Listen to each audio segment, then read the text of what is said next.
नमस्कार दोस्तों। यह डिक्टेशन 100 शब्द प्रति मिनट की गति से है। अगर आप तैयारी कर रहे हैं यूपीएसआई स्टेनोग्राफर की, एसएससी स्टेनोग्राफर की, तो ये 100 शब्द प्रति मिनट की गति आपके लिए उपयोगी होगी। डिक्टेशन स्टार्ट होगी 5 सेकंड बाद। स्टार्ट।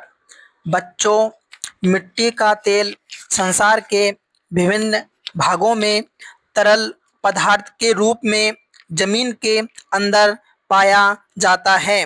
कभी कभी तो जमीन में आप दरारें पड़ जाती है जिनमें से यह तेल निकालने लगता है और इस प्रकार वहाँ इसके चश्मे बन जाते हैं।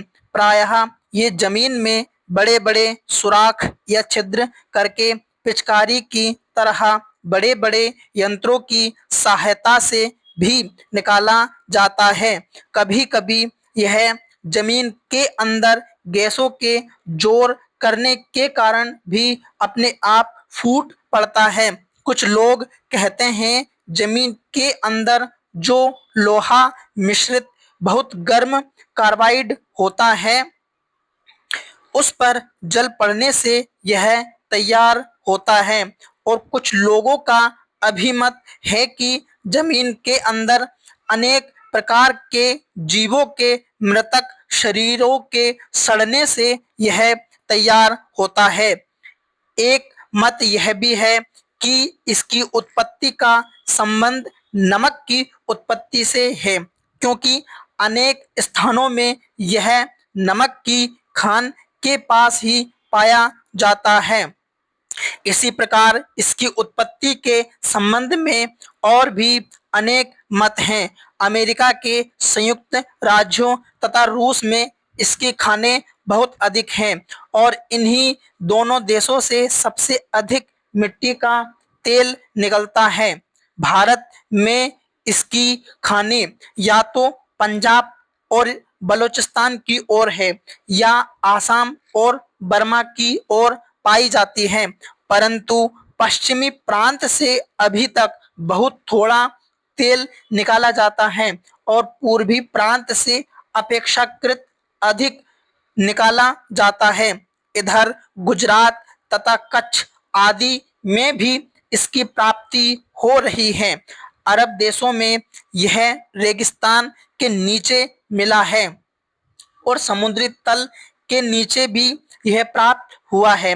बहुत बढ़िया तेल का रंग सफेद और स्वच्छ जल के समान होता है, पर साधारण तेल का रंग कुछ लाली या नीलापन लिए और घटिया तेल का रंग प्रायः काला होता है। बढ़िया साफ किया हुआ तेल पतला और घटिया तेल गाढ़ा होता है।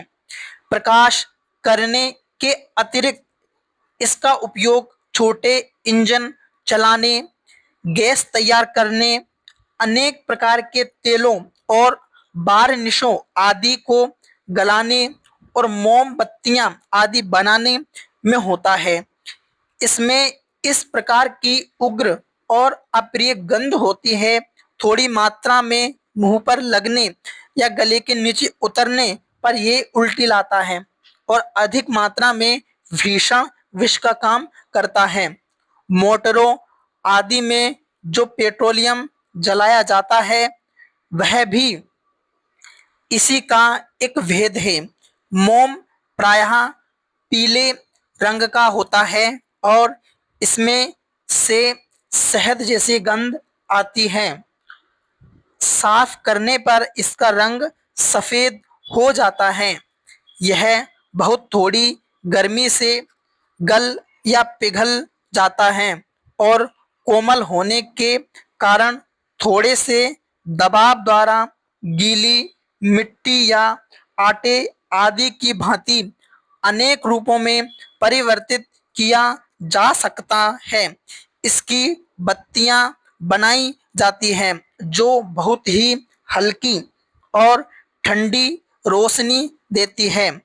औषधि के रूप में इसका व्यवहार होता है और यह मरहमों आदि में डाला जाता है। खिलौने और टप्पे आदि बनाने में भी इसका व्यवहार होता है। स्टॉप।